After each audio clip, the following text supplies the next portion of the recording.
तो मैं निश्चित रूप से कह सकता हूँ कि उत्तर प्रदेश की राजनीति एक नई करवट ले रही है और 2024 ये एक निर्णायक चुनाव होगा, जहाँ पर इस देश का मतदाता सत्य के लिए वोट करेगा।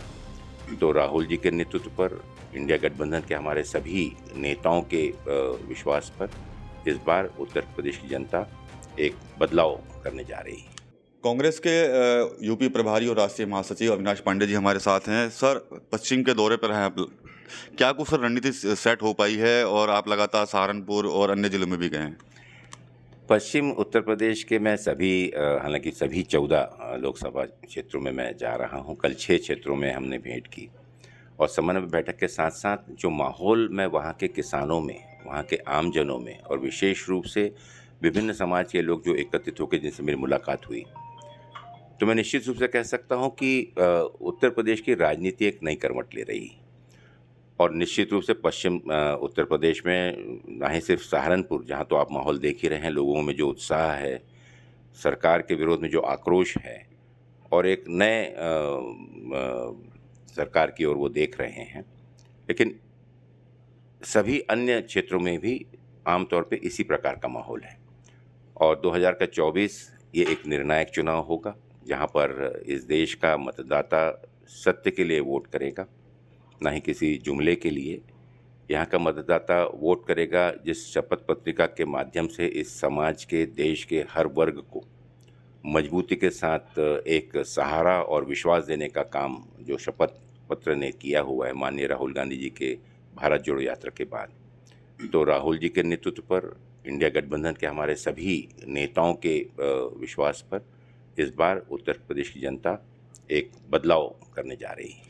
सर, जो गारंटी आप लोगों ने दी है और जब उस गारंटी को प्रधानमंत्री ने देखा तो साफ बोला कि ये कहीं ना कहीं मुस्लिम लीग की याद दिलाती है, तो उस पर क्या कहेंगे? देखिए, माननीय प्रधानमंत्री जी या भारतीय जनता पार्टी की यही विडंबना है और देश के लिए सबसे बड़ी घातक चीज़ है कि 10 वर्षों में माननीय प्रधानमंत्री ने आज तक अपनी जो भी गारंटियां दी थी, चाहे 2014 में उनने 15 लाख हर अकाउंट में जमा करने की गारंटी दी हो, चाहे देश में नवयुवकों को हर वर्ष 2 करोड़ से ज़्यादा नौकरी दिलाने की बात की हुई तो 10 वर्षों में 20 करोड़ नौकरियां दिलाने की बात हो, चाहे जो हमारे इस देश का अन्नदाता है किसान, उसकी आमदनी दुगनी करने की गारंटी दी हो, इन गारंटियों पे बोले ना। पूरे 10 वर्षों तक सिर्फ हिंदू मुसलमान कर कर एक विशेष वर्ग को डराकर और इस देश की जनता को मुसलमान का भय बताकर और मुसलमान को हिंदुत्व का भय बतलाकर अगर इस प्रकार राजनीति में अगर चलता रहा तो इस देश को चलाएगा कौन? हिंदू मुसलमान करने से देश नहीं चलेगा। ये देश चलेगा आपसी भाईचारे से, आपसी प्रेम भाव से, ये देश चलेगा आपसी विश्वास से।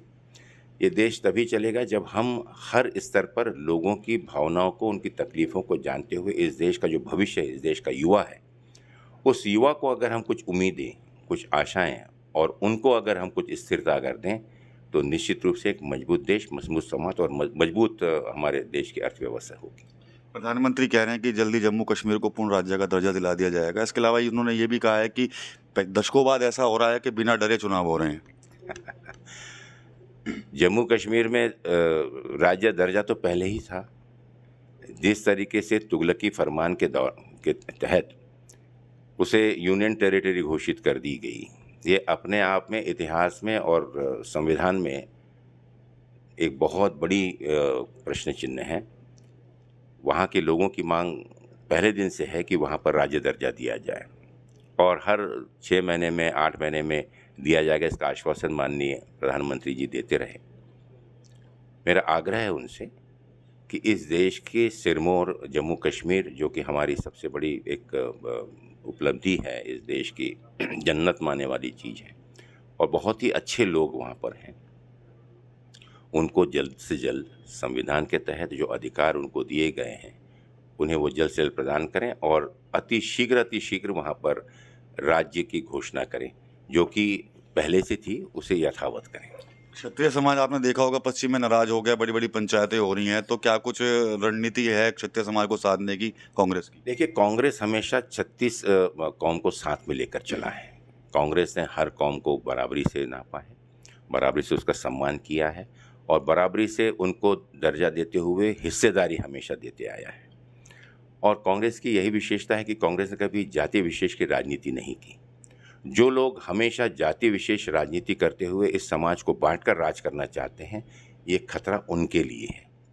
निश्चित रूप से जो भी उनकी अपेक्षाएं होंगी, जो भी उनकी भावनाएं होंगी, वो कहीं ना कहीं दुखी हैं, उनके सम्मान को ठेस लगा हुआ है और एक सही कदम वो उठाने जा रहे हैं, इसका हम स्वागत करते हैं। फर्स्ट फेज में सर 19 अप्रैल को इलेक्शन होना है, लेकिन गठबंधन की जॉइंट रैलियां नहीं हो रही हैं सर, उस पर आप क्या कहेंगे? क्या उम्मीद है उससे पहले हो जाएंगी? देखिए, जॉइंट रैली और प्रचार, ये दोनों चीज़ें एक साथ चलती हैं। अगर आप देखेंगे तो हर लोकसभा स्तर पर, विधानसभा स्तर पर, यहाँ तक कि न्याय पंचायत तक एक बहुत ही बेहतरीन समन्वय के साथ में गठबंधन के सभी घटक दल कार्य कर रहे हैं। और बूथ पर जो ये लड़ाई होने वाली है, बूथ पर मजबूती के साथ में इस बार कोई गड़बड़ी ना हो, उस चीज़ को हम पूर्ण रूप से आश्वस्त कर रहे हैं। रैलियां महत्वपूर्ण हैं। आदरणीय अखिलेश यादव जी की रैलियां आपने देखा होगा कल से शुरू हुई हैं और पहला फेज़ था। और पहले फेज़ में आप समझते हैं कि पूरे हिंदुस्तान के सब जगह में राजनीतिक निर्णयों के अलावा गठबंधन के सभी घटक के साथ समन्वय, ये भी महत्वपूर्ण होता है। तो अब बहुत जल्दी आप देखेंगे कि 17 तारीख से पहले जॉइंट रैलियां भी होंगी, लेकिन फर्स्ट फेज़ ऑनवर्ड और भी ज़्यादा जॉइंट रैलियां भी होंगी, सिंगल रैलियां भी होंगी। राष्ट्रीय और राज्य नेता सभी जगह जगह पर आपको दिखेंगे। आखिरी सवाल सर, गठबंधन जो है वो कितनी सीटें लेकर आ रहा है इस बार? देखिए, इस प्रकार का कोई आंकलन मैं निश्चित रूप से आपको कह दूं कि बहुत ही कंफर्टेबल मेजॉरिटी के साथ इंडिया गठबंधन केंद्र में सरकार बनाने जा रहा है। आश्वस्त हैं अविनाश पांडे की गठबंधन जो है एक बड़ी अच्छी मेजोरिटी के साथ सरकार बनाया जा रहा है। तमाम मुद्दों पर अविनाश पांडे जी ने हमारे साथ बातचीत की है और साथ ही साथ आश्वस्त भी किया है कि इस बार इंडिया गठबंधन एक बेहतर प्रदर्शन करने जा रहा है पूरे भारत में। TV9 यूपी के लिए सहारनपुर से विकास कपिल।